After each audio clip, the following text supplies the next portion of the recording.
I thanked my grandfather for the $200 check. He stopped carving the turkey, looked me straight in the eye, and said, "The gift I wired you was $500,000. When my grandfather stopped carving the turkey, set down the knife with surgical precision, and said, "The gift I wired you was $500,000. I actually laughed, because the envelope my mother had slipped me an hour earlier contained a check for $200. My name is Jordan Graves. I'm 31 years old, and I hunt digital thieves for a living. Cybersecurity analyst for Sentinel Tech in Denver.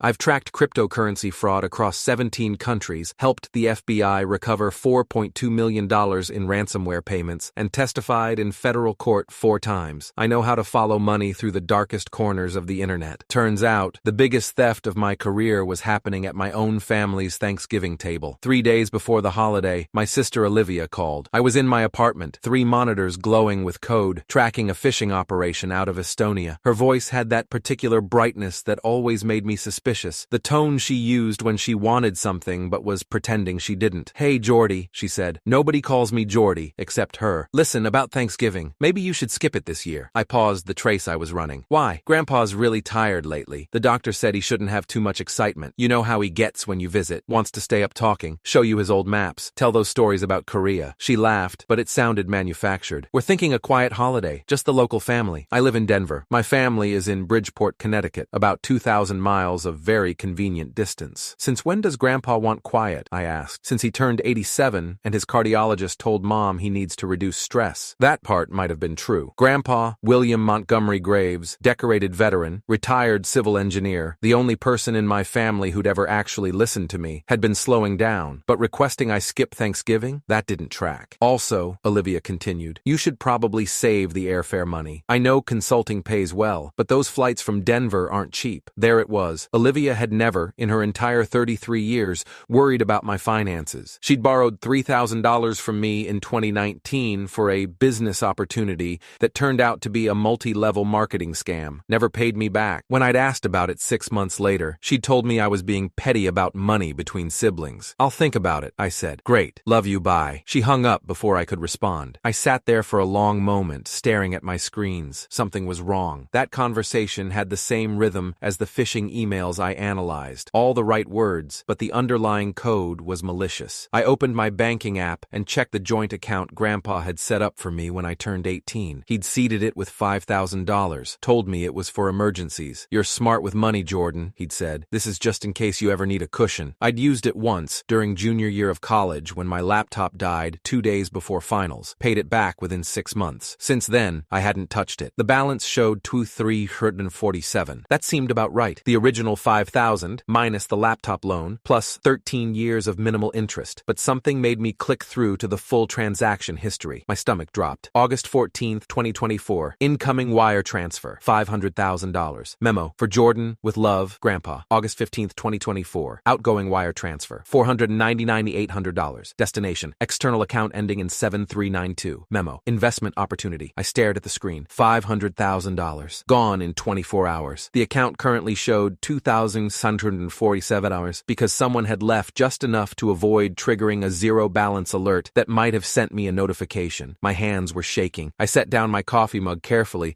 like it might shatter. I called the bank. Got transferred 3 times before reaching someone in fraud prevention. "Mr. Graves, I'm showing that wire was initiated with valid login credentials and 2-factor authentication," the representative said. Her name was Patricia. She sounded tired. "Do you not recognize this transaction?" "I didn't make it. The IP address shows Bridgeport, Connecticut. Is that a location you visit regularly?" "My family lives there, but I haven't been there since July." "I see. And you're certain you didn't authorize anyone to access this account on your behalf?" "Completely certain." She paused. I could hear typing. "Mr. Graves, we also have a document on file, a power of attorney form signed by you on August 10th, granting authorization to..." More typing. "Rebecca Graves, would that be your mother?" The room tilted. "I never signed a power of attorney. The signature matches our records. Then the signature is forged." More typing. Longer this time. "I'm flagging this account for investigation. You'll need to file a formal fraud report. I'm sending you a link now. I'm also going to need you to verify your identity with several security questions." The verification took 20 minutes. By the time I hung up, my coffee was cold, and the Estonian phishing operation I'd been tracking had gone dark, probably relocated to a different server farm. I pulled up the power of attorney document the bank had emailed me. It was a PDF. Decent quality, all the right legal language. The signature at the bottom looked like mine. Same looping G, same sharp vertical stroke on the J. But I knew I hadn't signed it. I have a very specific habit when I sign legal documents. I always add a tiny diagonal mark in the upper right corner of the signature block, invisible unless you're looking for it. A paranoid quirk I'd developed after seeing too many contract disputes in the tech world. This signature had no mark. I zoomed in. The ink pressure was wrong, too uniform. This was a digital composite, probably created by scanning multiple signatures and stitching them together. Professional work, not professional enough. I pulled up the destination account number from the wire transfer. External account ending in 7392. Most banks only show partial account numbers for security, but I had tools for this. 15 minutes of database queries and some creative use of financial APIs gave me the full account. Chase Rothwell. Account opened at First National Bank, Bridgeport Branch, on August 2nd, 2024. I searched the name. LinkedIn profile. Investment consultant. 35 years old. Columbia MBA. Founder of Rothwell Capital Management. Professional headshot showing a man with perfect teeth and a suit that cost more than most people's monthly rent. And there, in his recent activity, excited to announce my engagement to the incredible Olivia Graves. Here's to new beginnings. The post was dated August 20th, 6 days after my money disappeared. I clicked through to Olivia's Instagram. It was public. She'd never understood privacy settings. The feed was a timeline of destruction disguised as lifestyle content. August 16th, photo of crystal clear water, white sand, palm trees. Much needed reset in the Maldives, blessed our paradise. August 18th, sunset over an infinity pool. Grateful for this moment. August 20th, close-up of her left hand, a massive diamond catching the light. He asked, I said yes, engaged happily ever after. I zoomed in on the ring. Emerald cut, had to be at least 3 carats, platinum band. Conservative estimate, $30,000. My $30,000. I took screenshots of everything, built a folder, started mapping the money trail with the same methodical precision I used for corporate investigations. August 14th, Grandpa wires $500,000 into joint account. August 15th, money transferred to Chase Rothwell's account. August 16th, Olivia posts from the Maldives. Flight records, I have access to certain databases through work, strictly for legitimate security purposes, showed 2 first-class tickets from JFK to Malé, Maldives. Purchased August 14th. Travelers, Olivia Graves and Chase Rothwell. Cost, $18,400. August 20th. Engagement announcement. Ring purchased from Cartier, Manhattan. Credit card records are surprisingly easy to find if you know where to look and have the right credentials. This was arguably a gray area of legality. I didn't care. The pattern was clear. Olivia had somehow convinced Grandpa to wire me money. Probably told him I needed it for something, knowing he'd never refuse, then immediately siphoned it into her fiancé's account and spent it on a luxury vacation and engagement ring. But the power of attorney signature bothered me. That wasn't Olivia's style. She was impulsive, reckless with money, but she wasn't sophisticated enough to forge legal documents. I pulled up the document again, studied the signature more carefully. The digital composite was good,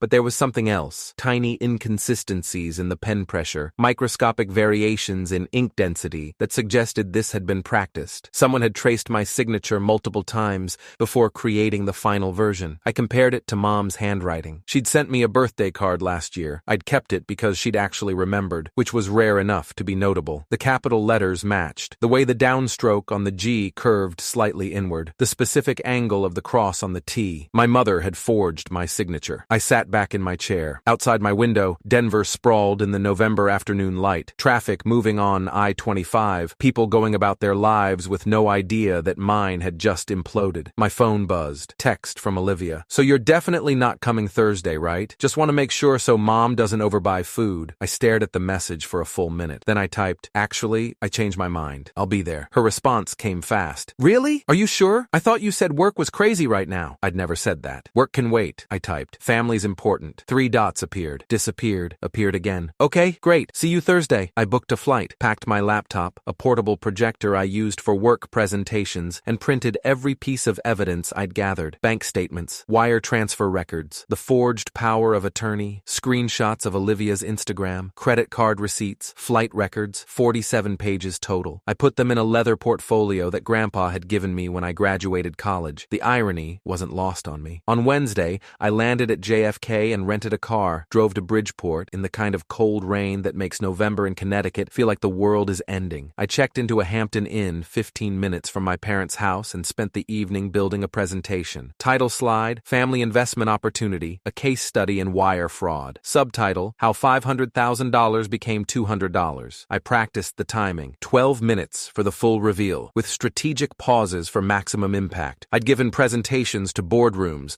testified in court, explained complex cybercrimes to juries. This should have been easier. It wasn't. These were people I'd grown up with. My sister, who'd taught me to ride a bike. My mother, who'd driven me to robotics club every Saturday for 3 years. My father, Dad had never been particularly involved, but still, family. But they'd stolen from me. Not just the money. They'd stolen my grandfather's gift, his trust, his desire to help me. And they'd done it so casually, so easily. Thursday morning, I drove to my parents' house at 2:00 p.m. Dinner was at 4:00. Mom had texted the schedule. Apps at 4:00, turkey at 5:00, dessert by 6:30. Very organized, very controlled. I parked on the street, carried my laptop bag up the front walk. The house looked exactly like it always had. Cream-colored colonial, black shutters, the maple tree in the front yard that I'd climbed as a kid. Normal, innocent. Mom opened the door before I could knock. "Jordan, you made it!" She pulled me into a hug that felt practiced. "I'm so glad you decided to come after all. Wouldn't miss it." She was wearing her nice sweater, the cashmere one with the pearl buttons. Her hair was done professionally. There was something brittle in her smile. "Olivia's in the kitchen. Chase is here too. I know you haven't met him yet. He's wonderful. You'll love him." I followed her inside. The house smelled like turkey and stuffing and pie. Grandpa was in his usual chair by the fireplace, reading the newspaper with reading glasses perched on his nose. He looked up when I walked in. "Jordan?" His whole face brightened. "There's my boy." I crossed the room, hugged him carefully. He felt frailer than last time, bones more prominent under his cardigan, but his grip was still strong. "How's Denver treating you?" he asked. "Good, really good. Working on some interesting cases. Still catching the bad guys?" "Always." He smiled. "That's my grandson. Justice before everything." The words hit harder than they should have. Olivia appeared from the kitchen, Chase trailing behind her like an expensive accessory. She'd lost weight since I'd last seen her, the kind of weight loss that comes from stress and green juices and not eating. The engagement ring caught the light, throwing tiny rainbows across the wall. "Jordy!" She hugged me too, and I felt her stiffen slightly when I didn't pull away fast. "This is Chase." "Chase, my little brother Jordan." Chase extended a hand. "Great to finally meet you. Olivia talks about you all the time." His handshake was firm, practiced. Investment consultant handshake. Everything about him was practiced. The smile, the eye contact, the way he stood with his shoulders back and chest open. Alpha posture, confidence that came from never being told no. "Congratulations on the engagement," I said. "Thanks, man. She's 1 in a million." He pulled Olivia close, kissed the top of her head. She glowed, actually glowed. Either she was a better actress than I'd given her credit for, or she'd compartmentalized the theft so completely that she'd convinced herself it hadn't happened. Dad was in the den, watching football with the volume on mute. He looked up when I walked in, nodded. "Jordan, good to see you." "You too, Dad." We didn't have much else to say to each other. We never had. Mom announced appetizers. We gathered in the dining room, the table set with the good china, candles lit, everything picture perfect. Grandpa sat at the head of the table, Mom and Dad on either side, Olivia and Chase across from me. The conversation was aggressively normal. Chase talked about a recent golf trip to Scotland. Olivia described her new position at a marketing firm. Mom discussed her book club's current selection. Dad stayed quiet, drinking wine faster than seemed advisable. I waited. Finally, Mom stood up. "I almost forgot. Jordan, Grandpa wanted me to give you something." She disappeared into the kitchen, came back with an envelope, white, business-sized, my name written on the front in her handwriting. "From Grandpa," she said quietly, pressing it into my hand. "Don't mention the amount. He's a bit embarrassed that things are tight this year." I opened the envelope. Inside was a check. "Pay to the order of Jordan Graves, $200, written in my mother's handwriting, signed with Grandpa's shaky signature. The room waited for my reaction. I looked at Grandpa. He was watching me with that warm, proud expression I'd known my whole life. "Thank you," I said. "This is really generous." Mom's shoulders relaxed. Olivia took a sip of wine. Chase checked his phone. We moved to the living room for dinner. Turkey on a platter, sides in serving dishes, everything orchestrated like a Norman Rockwell painting. Grandpa carved while Mom directed traffic, making sure everyone had the right portions. Olivia launched into a story about her Fiji wellness retreat from last month. The sunrise meditation sessions were absolutely transformative. I feel like I'm finally learning to be present, to really appreciate the moment. Chase nodded along. She came back a completely different person, more centered, more herself. I wondered if he knew the retreat had cost $14,000 of my money. Probably. He seemed like the kind of guy who checked receipts. Mom caught my eye. "Jordan, you should try something like that. All that computer work. You need to learn to enjoy life. Disconnect sometimes." "I enjoy life just fine," I said. "Do you? You're always working, always so serious. Life isn't just about chasing criminals in cyberspace. The irony was extraordinary. Dad poured himself more wine. Fourth glass. Grandpa stood up, tapping his water glass with a fork. I'd like to make a toast. The table quieted. I'm an old man, he began. I've lived 87 years, fought in a war, built bridges that are still standing, raised a family, but one of my greatest joys has been watching my grandchildren grow into the people they're meant to be. He looked at Olivia, then at me. Olivia, you've always known what you wanted and gone after it. That determination will serve you well in marriage and in life. She smiled, tears forming. And Jordan, his voice grew thicker with emotion. You've always been my quiet one, thoughtful, principled. You don't take shortcuts. You do things right, even when it's hard. That's rare these days. My throat felt tight. Which is why, he continued, I wanted to help you take the next step. Buy a house. Start your own firm if that's what you want. You've earned it, and I hope the gift I gave you will make that dream a little easier to reach. He raised his glass. To Jordan, may you build something lasting. Everyone raised their glasses. I raised mine. Thank you, Grandpa, I said clearly. Thank you so much for the $200. His smile faltered. The table went still. What $200? He asked. I pulled the check from my pocket, held it up. This check, the one Mom gave me before dinner, from you, $200. Grandpa's face changed. Confusion shifted to something darker. Rebecca, what is he talking about? Mom's fork clattered against her plate. Dad, you're confused. You said things were tight. The gift I wired Jordan was $500,000. Silence. Absolute crushing silence. Chase's wine glass stopped halfway to his mouth. Olivia had gone completely white. Dad was staring at his plate like it might contain answers. Mom's face had crumpled into something desperate. Dad, you're not remembering correctly. Mom tried again, her voice rising. Your medication. The doctor said it can cause confusion. I'm not confused. Grandpa's voice cut through the room like a blade. I transferred $500,000 into Jordan's account on August 14th. I got the confirmation email. I saved it. He pulled out his phone with shaking hands, started scrolling. Mom stood up. Dad, please, let's talk about this privately. You're getting upset? Show me the account, Jordan, Grandpa said, ignoring her. Pull it up right now. I already had my laptop out of my bag. Opened it. The screen glowed blue in the candlelit room. I pulled up the bank statement, rotated the laptop so Grandpa could see. August 14th, incoming wire, $500,000. August 15th, outgoing wire, $499,800. Current balance, $2,847. Grandpa stared. His hand went to his chest. For a horrible moment, I thought he was having a heart attack. Where did it go? He whispered. I looked at Olivia. She was crying now, silent tears running down her face, mascara starting to streak. Chase had his hand on her shoulder, but he looked ready to bolt. That's what I'd like to know too, Grandpa, I said quietly. Mom was still standing, hands clenched at her sides. This is a family matter. We can discuss it later, privately. No, I opened the folder on my desktop. We're discussing it right now. I pulled out the portable projector, set it on the table, pushed aside the mashed potatoes and stuffing to make room, plugged it into my laptop. The white wall behind Grandpa lit up with my first slide. Family investment opportunity, a case study in wire fraud. Dad's wine glass slipped from his hand. Red wine spread across the white tablecloth like blood. People started standing up. Uncle Mark and Aunt Jennifer, who'd been quiet in the corner. Cousin Stephanie and her husband. Mom's sister, Patricia. They backed away slowly, then faster. We should go, Aunt Jennifer muttered. This is between immediate family. They left, just walked out. The front door opened and closed 3 times. Car engines started. By the time the commotion settled, only 6 of us remained. Grandpa, Mom, Dad, Olivia, Chase, and me. I advanced to the next slide. The bank transfer records, blown up large enough to read from across the room. August 14th, Grandpa initiates a wire transfer of $500,000 as a gift to me. August 15th, someone with access to the joint account transfers $499,800 to an external account belonging to Chase Rothwell. Chase went rigid. Next slide. Olivia's Instagram posts, dated and time-stamped. August 16th, my sister posts from the Maldives. 2 first-class tickets from JFK to Malay, purchased August 14th. Cost, $1,800. Olivia made a sound like a wounded animal. Next slide. The engagement ring, zoomed in. August 20th, engagement announcement. Ring purchased from Cartier Manhattan, August 19th. Cost, $32,750. Chase stood up. I don't have to sit here and listen to this. Sit down, Grandpa said. His voice was quiet, but it carried weight. Chase sat. I advanced to the next slide. The forged power of attorney, with the signature highlighted. This document was filed with the bank on August 10th, granting Rebecca Graves power of attorney over the joint account. The signature is a forgery. Notice the pen pressure inconsistencies here, here, and here. I used a laser pointer. The letter forms match my mother's handwriting, not mine. Mom was crying now too, but they were angry tears. You don't understand what we've been through. The medical bills from your father's surgery. Dad's surgery was covered by insurance, I said. I checked. The mortgage is is current. I pulled the records. You had no right. I had every right. You stole from me. Next slide. Audio file. This is a voicemail left by Rebecca Graves on August 28th to Arthur Pemberton, attorney at law. I obtained it through legal discovery after filing a fraud report. I clicked play. Mom's voice filled the room. Arthur, we already spent the first installment. If Jordan finds out, he'll go crazy. We need to paper this over. Can you help us create some kind of, I don't know, legitimate explanation? Maybe a loan agreement or something. Arthur Pemberton's response. Rebecca, this is fraud. I won't be a party to it. You need to tell Jordan the truth before this gets worse. Mom's voice again. You don't understand. Olivia needed. The file ended. Mom's face was pure devastation. I was trying to help your sister with my money. You have a good job. You don't need. That's not the point. The words came out harder than I'd intended. The point is that Grandpa gave me a gift, a life-changing gift, and you stole it before I even knew it existed. You forged legal documents. You lied to him. You lied to me. And you gave me a $200 check like it was some kind of generous gesture when you'd already taken everything. Olivia was sobbing openly now. I'm sorry. I'm so sorry. I just needed. The wedding's in 6 months, and Chase said we needed to make the right impression, and I panicked. So you stole from me. It wasn't like that. What was it like then, Olivia? Explain it to me. She couldn't. Chase stood again, this time with purpose. Lose my number, he said to Olivia. All of it. This family, this drama, whatever this is, I don't do this. He walked out. The front door slammed. Olivia screamed after him. Actually screamed. Then she turned on me. Mascara streaked, face blotchy. You just destroyed my entire life. You destroyed it yourself when you chose to steal. I hate you. She grabbed her coat, her purse. I hate you so much. She left too. Her car roared to life in the driveway, tires squealing as she pulled away. Dad sat motionless through all of it, staring at the wine stains spreading across the tablecloth. Finally he stood. I'm going to bed, he said to no one in particular. He walked upstairs. We heard his bedroom door close. 3 of us left now. Me, Mom, and Grandpa. Mom was shaking. She sank into a chair, hands covering her face. I thought it would be okay. I thought you'd never find out. I thought you thought wrong. Grandpa stood up. His hands were steady now, face set in an expression I'd never seen before. Grief, betrayal, anger. He pulled out his phone. Mom grabbed his arm. Dad, please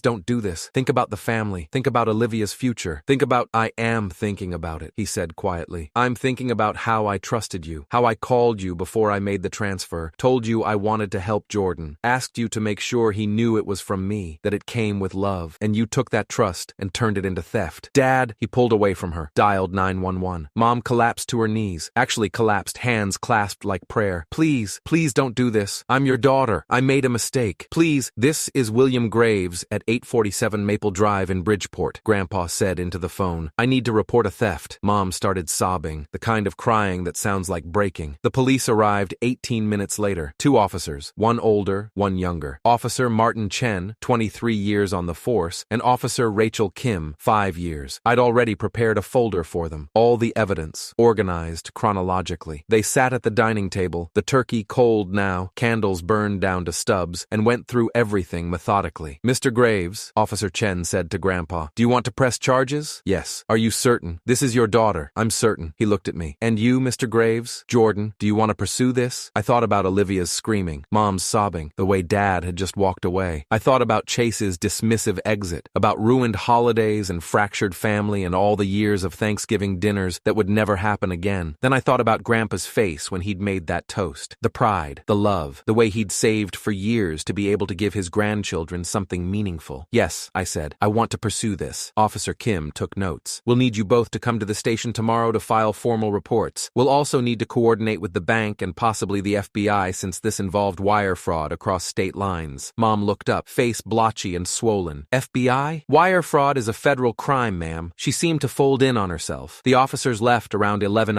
p.m. Mom had moved to the couch, curled up like a child. I packed up my projector, my laptop, my evidence folders. Grandpa walked me to the door. You okay? I asked him. He smiled sadly. Last night, before you arrived, your mother told me she'd given you my check. She said you'd thanked her, said you were grateful things weren't as tight as you'd feared, said the $200 would really help with your rent. The manipulation was breathtaking. And I believed her, he continued, because why wouldn't I? She's my daughter. I raised her. I thought I knew her. I'm sorry, Grandpa. Don't be. You did the right thing. It's her choice to live with. He put a hand on my shoulder. The same hand that had taught me to tie my shoes, to cast a fishing line, to shake hands firmly and look people in the eye. When you called and thanked me for the $200 at dinner, he said quietly, I almost let it go. Almost convinced myself I was confused. confused. My memory was faulty. Maybe I hadn't actually sent the full amount, because it was easier than believing my own daughter would do this. He paused. But then I looked at your face, and I knew you were giving me the chance to see it, to really see what they'd done. You were protecting me from living the rest of my life as their fool. My throat was tight. Last night you thanked me for $200, he said. Tonight you proved you're worth more than any amount I could ever wire you. I hugged him, carefully, because he was fragile and 87, and the strongest person I'd ever known. I love you, Grandpa. I love you too, Jordan. Now go home, get some sleep. I drove back to my hotel in the November rain, checked my phone at a red light, 17 missed calls from Olivia, 6 from Mom, 4 voicemails I didn't listen to. I blocked their numbers. The next morning, Grandpa and I went to the Bridgeport Police Department, filed formal reports, signed statements. The detective, Marcus Rivera, 11 years in financial crimes, told us the case would take months to build. But it's solid, he said. Power of attorney fraud, wire fraud, possibly conspiracy. The evidence you've compiled is better than most of what we see from professional investigators. I am a professional investigator, I said. Just usually for corporations, not family. How does it feel? He asked. Going after your own family? I thought about it. Like justice. The fallout was immediate and comprehensive. By Monday, the story had leaked to local media, probably through the police report, maybe through one of the relatives who'd witnessed the Thanksgiving confrontation. Family Thanksgiving ends in theft charges, ran in the Bridgeport Courier. Olivia's employer, a boutique marketing agency that prided itself on ethical brand building, terminated her on Tuesday. I know because she left me a voicemail screaming about it. I didn't listen to the whole thing. My parents' church community, St. Matthew's Episcopal, where they'd been members for 32 years, asked them to step down from their volunteer positions on the fundraising committee. Too much negative attention was the official reason. Chase Rothwell changed his LinkedIn status to single and deleted all photos of Olivia. His company website removed his bio for a week, then reinstated it with no mention of his personal life. The bank investigation revealed that Dr. Arthur Pemberton, the attorney Mom had called, had actually reported the conversation to the State Bar Ethics Hotline. There was a paper trail showing he'd tried to warn her off. That testimony helped establish intent. In January, federal charges were filed. Rebecca Graves, wire fraud, conspiracy to commit fraud, forgery. Olivia Graves, accessory after the fact, conspiracy. The FBI had gotten involved because the wire transfer crossed state lines and involved digital banking systems, which fell under federal jurisdiction. I gave a deposition, 4 hours in a federal building in Hartford, walking through every piece of evidence, every database query, every screenshot. The assistant U.S. attorney prosecuting the case, Sarah Mendez, 14 years in white-collar crime, told me it was one of the cleanest fraud cases she'd seen. Most families who steal from each other hide it better, she said, or the victim doesn't have the skills to document it this thoroughly. You basically built our entire case for us. I do this for a living, I said, just usually not against my own family. She smiled sadly. How does that feel? Same question as the detective. Same answer. Like justice. The trial was set for August. Mom's attorney tried to negotiate a plea deal. I refused to participate in any agreement that didn't include prison time. Grandpa backed me. In the end, Mom pleaded guilty to reduced charges. 1 count of wire fraud, 1 count of forgery. Sentencing, 18 months in federal prison, 3 years supervised release, full restitution of $499,800 plus interest and penalties. Olivia pleaded to conspiracy and got 12 months, 2 years supervised release, and was ordered to return the engagement ring. It had been sold by Chase the week after Thanksgiving. She had to buy it back at auction for $28,000 she didn't have. She borrowed the money from an aunt. The ring was then sold at the court's direction, with proceeds going toward restitution. Chase Rothwell was never charged. Prosecutors couldn't prove he knew the money was stolen, though everyone involved assumed he did. He moved to Boston 6 months later. Dad filed for divorce in February, cited irreconcilable differences and the criminal actions of my spouse. The proceedings were quick and ugly. He got the house. Mom got nothing. I haven't spoken to any of them since that Thanksgiving. Blocked their numbers, blocked their emails, blocked them on every platform. My dad tried to reach out twice through intermediaries, once through Grandpa, once through my cousin Stephanie. Both times I declined. I didn't want reconciliation. I didn't want apologies. I wanted them to understand that actions have consequences, that betrayal destroys trust, and that trust, once destroyed, can never be rebuilt. Grandpa and I have dinner once a month now, usually over video call since Denver to Connecticut is a long trip. Sometimes I fly out to visit. We don't talk about Mom or Olivia. We talk about his maps, his Korea stories, my work, my life. In March, he set up a new account, transferred another $500,000. This time, it came with a letter. Jordan, this is the gift I always intended to give you. Use it to buy a house, start a company, build something that matters. I know you'll do it right. Your mother asked me to do something wrong, and I was foolish enough to trust her. You showed me the truth, even when it hurt. That's the mark of real integrity. Love, Grandpa. I bought a house, 3-bedroom craftsman in a good Denver neighborhood, walking distance to a park. I have a home office now, proper workspace for my investigations. Sometimes I think about starting my own firm, but Sentinel Tech treats me well, and I like the work. The 2nd bedroom is for Grandpa, for when he visits. The 3rd is empty. Maybe one day it won't be. Last week, I got a letter from Olivia, handwritten, 8 pages, arriving in a plain envelope with no return address. It started, Jordan, I know you'll probably throw this away without reading it, but I have to try. What I did was unforgivable. I was selfish and desperate, and I didn't think about what I was stealing from you beyond just money. I read the whole thing. Then I fed it through my shredder, watching her words turn to confetti. Some people think forgiveness is noble. Maybe it is, but I'm not interested in being noble. I'm interested in being whole. And wholeness, for me, meant cutting out the people who'd tried to carve me up and sell off the pieces. They stole my money. They tried to steal Grandpa's gift. They almost succeeded, but I walked away with something they could never take, no matter how much they stole, no matter how many signatures they forged. I walked away owning myself.